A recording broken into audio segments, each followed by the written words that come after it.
Hello everyone, good morning, good afternoon. Your doctor just scheduled you for a routine screening. You nodded, agreed, and marked the date on your calendar without thinking twice. Most people do. We are taught from a young age that more testing means better care, that finding something early is always the safest option. That saying yes to every scan and every procedure is the responsible thing to do. But after more than 20 years of practicing internal medicine and working closely with older adults, I need to tell you something that many physicians discuss quietly behind closed doors, but rarely explain clearly to patients. Some medical tests after age 65 are far more complicated than people realize. And in certain situations, the test itself is not the biggest risk. The chain reaction that follows the test is. My name is Dr. John, and for most of my career, I have worked with adults over 60, trying to help them stay healthy, independent, mobile, and mentally sharp for as long as possible. And one of the hardest lessons I learned over the years is this. Not every abnormal finding needs to be chased. Not every screening improves quality of life. And sometimes, doing less medicine carefully and intelligently is actually the safer path. That idea can sound uncomfortable at first because modern medicine is built around action. Find something, treat something, fix something, but aging changes the equation. The same medical decision that makes perfect sense at 45 may look very different at 75 or 85. And unless someone explains that difference clearly, patients can end up trapped in what doctors call the cascade effect. The cascade effect is one of the most important concepts older adults should understand, because once it begins, it becomes very difficult to stop. Here's what it looks like in real life. You go in for a routine screening even though you feel completely fine. The scan or blood test detects a small abnormality. Maybe it is a shadow, a tiny cyst, a mild narrowing, or a borderline number. The doctor says it is probably nothing serious, but recommends another test just to be safe. That second test finds another detail that cannot be ignored. Now you are referred to a specialist. The specialist recommends a procedure. The procedure creates a complication. The complication requires medication. The medication causes side effects. Suddenly your energy changes, your balance changes, your independence changes. And months later, the thing that disrupted your life was never the original finding at all. It was the medical chain reaction that followed it. I have watched this happen in intelligent, active, healthy older adults who walked into a clinic feeling completely normal and walked out months later managing new illnesses they never expected to have. Medicine is incredibly powerful, but powerful systems can sometimes keep moving even when the original problem was never dangerous in the first place. One reason this happens is because aging bodies naturally develop changes over time. Tiny abnormalities become common. Small imperfections appear in scans almost everywhere you look. Many of these findings are harmless. Some have likely been present for years without causing symptoms. But once they are discovered, doctors are professionally obligated to respond to them. Ignoring a finding can feel risky from a legal and medical standpoint. So more testing begins, and older adults pay the price for that process differently than younger adults do. An 80-year-old body heals differently from a 40-year-old body. Recovery takes longer. Procedures carry greater risk. Medications interact differently. A hospital stay that a younger person recovers from easily can permanently reduce mobility or independence in an older patient. That is why every medical decision after 65 should involve one very important conversation. What happens next if this test finds something? Most people never ask that question, but they should. Let me tell you about a patient I will call Margaret. Margaret was 76 years old. She still drove herself everywhere. She gardened every morning. She volunteered twice a week at her church library. Her memory was excellent. Her blood pressure was controlled, and she took pride in staying active. During a routine wellness visit, one screening test showed a tiny abnormality that probably would never have affected her life. But the word probably makes medicine uncomfortable. So the process started. Another scan, another consultation, a biopsy, a medication afterward to prevent complications. The medication caused dizziness. The dizziness caused a fall. That fall fractured her wrist and injured her hip. She healed, technically speaking. But she never fully regained the confidence she once had walking independently. Months later, one specialist finally reviewed the original abnormality and concluded It was clinically insignificant. It never needed treatment. Margaret looked at me during a follow-up appointment and asked quietly, "How was I supposed to know all of this could happen?" And honestly, that question has stayed with me ever since, because patients deserve to understand not only the benefits of a test, but also the possible downstream consequences. So, today I want to walk you through several medical checkups that deserve much more careful thought in adults over 65, especially when there are no symptoms involved.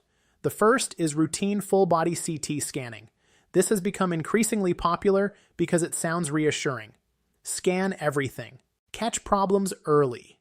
Gain peace of mind. But whole-body CT scans are extremely good at finding incidental findings. Tiny nodules, small cysts, mild structural changes, age-related abnormalities that may never cause harm. In older adults, these findings are incredibly common. The issue is not necessarily the scan itself. The issue is what follows. A harmless lung nodule may trigger repeat scans for years. Those scans increase radiation exposure. Small changes between images may lead to biopsies. Biopsies can cause bleeding or collapsed lungs, particularly in older adults with fragile tissue, and the emotional toll matters too. Many patients spend months living with fear over abnormalities that ultimately turn out to be harmless age-related findings. There is a huge difference between detecting disease that threatens your life and detecting harmless changes that simply come with aging. The second checkup that deserves careful consideration is routine bone density scanning in very elderly adults, particularly after age 80. Now, let me be very clear. Bone density testing absolutely has value in many patients. Osteoporosis is real. Hip fractures are serious. Prevention matters. But the conversation changes at advanced ages because the primary danger is often not low bone density itself. It is falling. A scan may identify osteoporosis, leading automatically to medications. Some of those medications can help certain patients, but they also carry meaningful risks when used long-term in older adults. Meanwhile, the strongest protection against fractures in many elderly patients may actually come from something far simpler: improving balance, increasing leg strength, reducing dizziness, causing medications, improving lighting at home, removing loose rugs, installing handrails, correcting vision problems, encouraging safe movement and exercise. Sometimes medicine focuses so intensely on the scan number that it loses sight of the real-world problem. And in older adults, the real-world problem is often function, balance, mobility, and independence. The third checkup is carotid artery ultrasound in patients without symptoms. This is commonly promoted as a way to prevent stroke. The scan looks for narrowing in the neck arteries supplying blood to the brain. On the surface, this sounds perfectly logical. If you find narrowing early, surely treating it must reduce stroke risk. But here is where medicine becomes more nuanced. Treating carotid narrowing often involves surgery or procedures that themselves carry stroke risk. In patients who have already experienced warning signs like a TIA or mini-stroke, the benefits may outweigh the risks.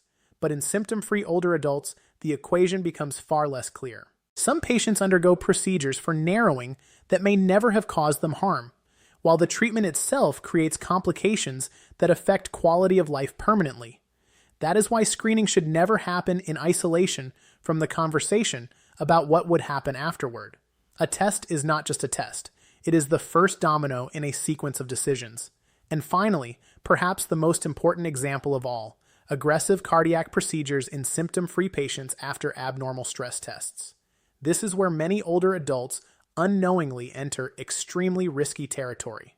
A stress test performed just to check everything shows a possible abnormality. Suddenly there is discussion of catheterization, stents, maybe even surgery. But landmark research over the last 2 decades has repeatedly shown something surprising. In many stable patients without symptoms, careful medical therapy performs just as well as aggressive invasive procedures when it comes to preventing heart attacks and extending life. That does not mean procedures are never necessary. Sometimes they absolutely save lives, but the critical question is whether the patient actually has symptoms or danger signs suggesting the procedure will meaningfully improve outcomes, because every invasive heart procedure carries real risk, especially in older adults. Bleeding, kidney injury, stroke, heart rhythm problems, hospital complications. loss of physical independence after prolonged recovery. The older we get, the more important it becomes to balance longevity with quality of life. And that balance is deeply personal. Some patients prioritize doing everything possible medically, no matter the burden. Others prioritize mobility, independence, simplicity, and avoiding hospitalizations whenever possible. Neither approach is wrong. What matters is that the patient understands the trade-offs before the cascade begins. And this leads to the single most important question every older adult should ask before agreeing to any screening or procedure. If this test finds something, what happens next? And is that next step truly likely to help someone my age and in my health condition? That question changes everything because suddenly the conversation becomes individualized instead of automatic. Instead of simply following a checklist, the discussion becomes about you, your goals, your priorities, your health, your daily life, your risks, your definition of a good outcome.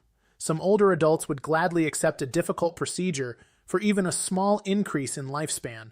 Others would rather avoid interventions that might reduce their independence even temporarily. Those values matter, and they deserve respect. One of the biggest mistakes modern healthcare makes is assuming that all prevention is automatically beneficial regardless of age, frailty, or personal priorities.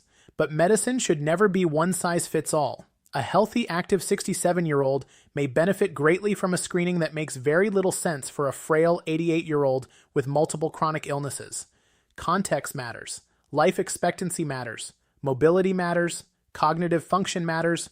Goals matter. Quality of life matters. Unfortunately, many appointments are rushed. Doctors are overwhelmed. Guidelines become shortcuts. Tests get ordered because that is what we usually do. And patients often assume that if something is recommended, it must automatically be necessary. But good medicine is not just about finding disease. Good medicine is about helping human beings live better lives. Sometimes that means intervening aggressively. Sometimes it means monitoring carefully. Sometimes it means choosing comfort, function, and stability over endless testing. Wisdom in medicine is knowing the difference. And there is another important point older adults need to hear. More information is not always emotionally harmless. I have seen patients lose years of peace because of incidental findings that were never dangerous. Tiny abnormalities became constant sources of anxiety. Every follow-up appointment felt terrifying. Every scan result created stress. There is a psychological cost to over-testing that rarely gets discussed openly. Living in fear of every abnormality can damage health too.